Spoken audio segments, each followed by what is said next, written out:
Apakah hari ini hadir semua anak-anak? Iya, Bu. Oke, baik. Kita akan memulai pelajaran pada hari ini. Sebelumnya, mari kita berdoa dulu. Ketua kelas, silakan dipimpin. Marilah teman-teman, sebelum memulai pelajaran, ada baiknya kita membaca doa menurut kepercayaan masing-masing. Doa mulai. Doa selesai. Anak-anak, tujuan pembelajaran kita pada hari ini yaitu mengetahui prinsip-prinsip dari cermin cekung. Sekarang, ada yang tahu nggak ini apa? Sendok. Sendok ini buat apa ya? Makan. Makan. Tapi, kalian tahu nggak? Ternyata di sendok ada prinsip cermin cekung. Ayo, Tio tahu nggak? Tahu. Gimana coba yang prinsip cermin cekung? Yang di depan atau yang di belakang?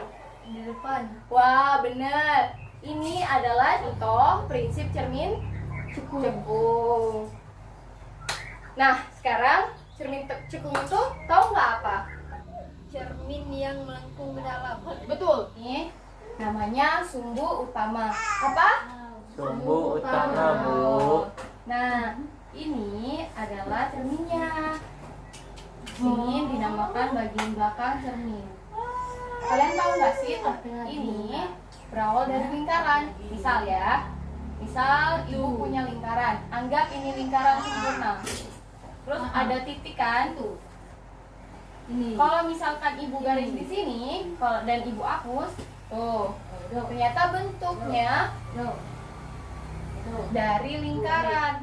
Maka titik ini kita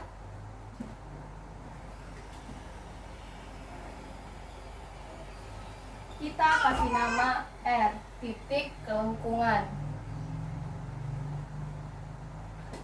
Sedangkan setengah dari R itu adalah F, titik fokus kelengkungan.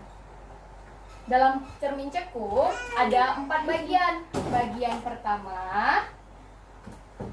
bagian kedua, bagian ketiga, dan bagian keempat.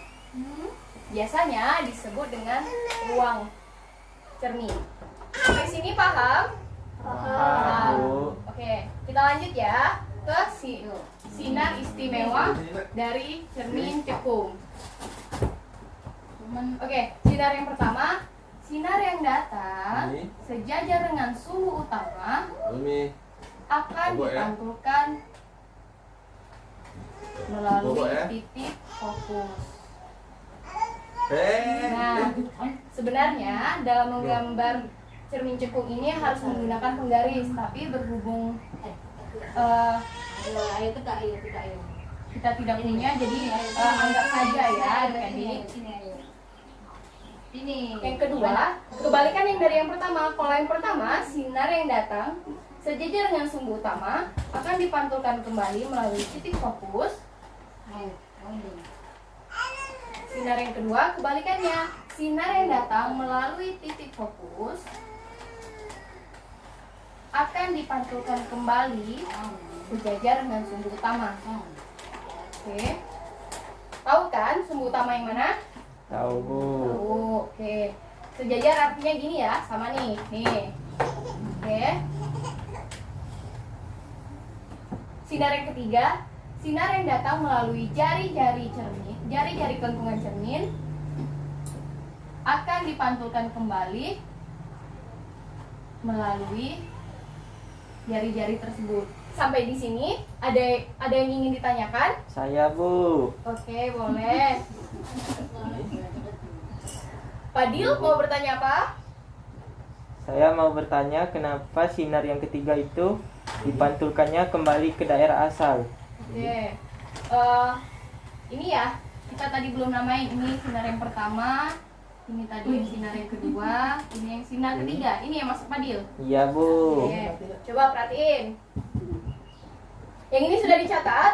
Sudah, Bu. Oke. Bagus ya.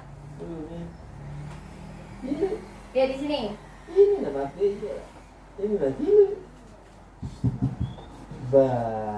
Sinar yang datang itu melalui jari-jari kelengkungan cermin kan? Tuh. pas nyampe di cermin, coba lihat, Fadil coba lihat di sini, dia tegak lurus ternyata, ya kan? Makanya dia dipantulkan kembali. Kalau misalkan cermin yang lain,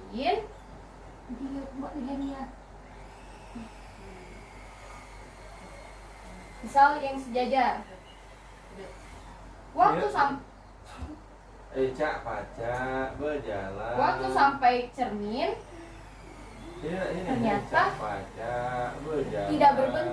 tidak berbentuk, tidak tegak lurus dianya, makanya dia dipantulkan Cak ke arah yang pacak berlawanan. berjalan.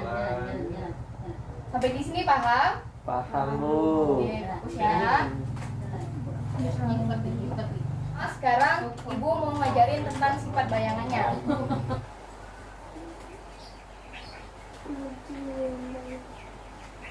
Tidak boleh berisik ya.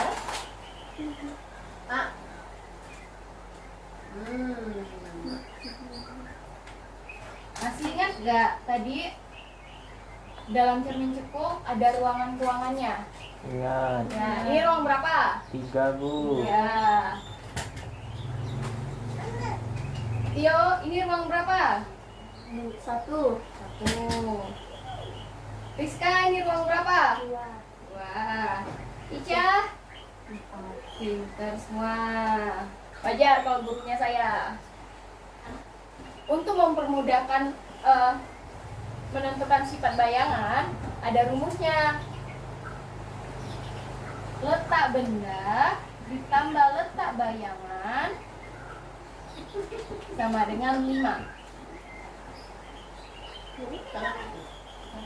Misal nih, benda di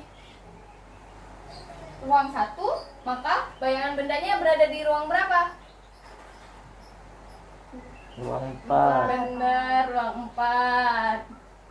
Coba, kalau misalkan ibu taruh bendanya di ruang 2, maka 3. pinter. Kalau ibu punya benda diletakkan di ruang 3, bendanya di ruang 3, bayangannya berarti di ruang 2. 2. Sifatnya gimana? Coba lihat. 2 di depan cermin atau di belakang cermin? Depan. Depan. Berarti nyata. Dari 2 ke 3, dari 3 ke 2 itu diperbesar atau dikecil? Makanya menjadi besar atau menjadi kecil? Kecil. Berarti diperkecil. Karena dia diperkecil, otomatis dia menjadi terbalik. Oke. Jadi anak-anak, kalau tadi cara teoritisnya kita bisa nentuin sifat bayangan melalui LB plus LBY sama dengan 5. Tapi kan nggak mungkin nih pakai gini terus, pakai teori. Kita harus menggambarkannya sendiri. Nah, sekarang kita coba menggambarkan sifat bayangan cermin cekung itu ya. Misalkan ibu punya benda 15 cm. Ini kan tadi di ruang 3 ya. Di ruang 2, ruang 1. Ayo punya Nah, gitu. misal berarti 15 cm kita taruh di sini. Tadi masih ingat nggak sinar-sinar istimewa? Ingat Bu. Nah, yang pertama apa? Sejajar, kemudian dipantulkan ke R Bu. Oke. Sinar yang datang sejajar dengan sumbu utama Iya sayang. akan dipantulkan melalui titik fokus. Ya.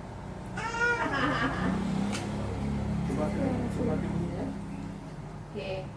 Harus kena nih, kena sama bendanya. Yang kedua apa? Sinar yang datang menuju titik fokus akan dipantulkan kembali sejajar dengan sumbu Sama. utama. Ini kan? Sini ya? Iya Bu. Maka bayangannya seperti ini nanti. Tuh.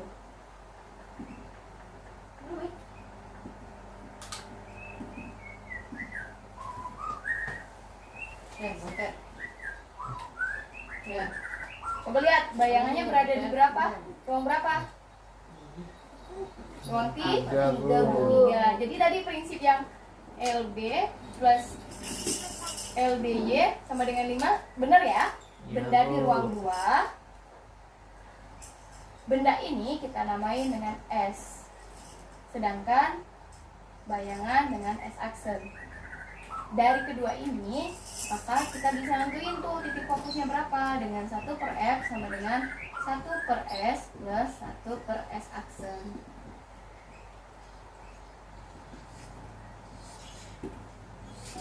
Terus sifat bayangannya gimana, Bu? Coba kita tentuin yuk. Bayangannya berada di depan cermin atau di belakang cermin? Di depan. Kalau di depan cermin artinya Nyata. nyata. Coba lihat. Dari 2 ke 3 diperbesar atau diperkecil? Perbesar, Bu. Diperbesar. Bentuk bayangannya gimana? Anak panahnya gimana? Ke bawah ya? Terbalik. Terbalik ya? Iya, Dari Bu. benda berarti terbalik. Sebenarnya kalau nyata pasti dia terbalik.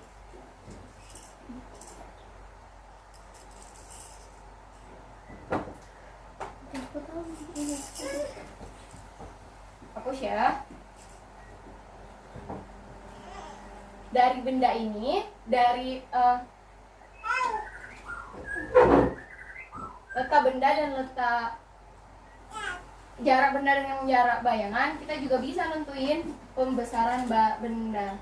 Pembesaran bendanya S per S aksen.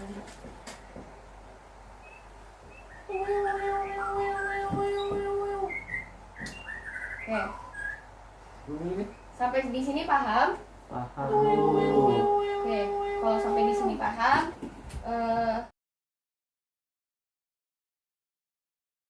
Yang Ibu telah jelaskan, ada yang bisa menyimpulkan pembelajaran kita pada hari ini?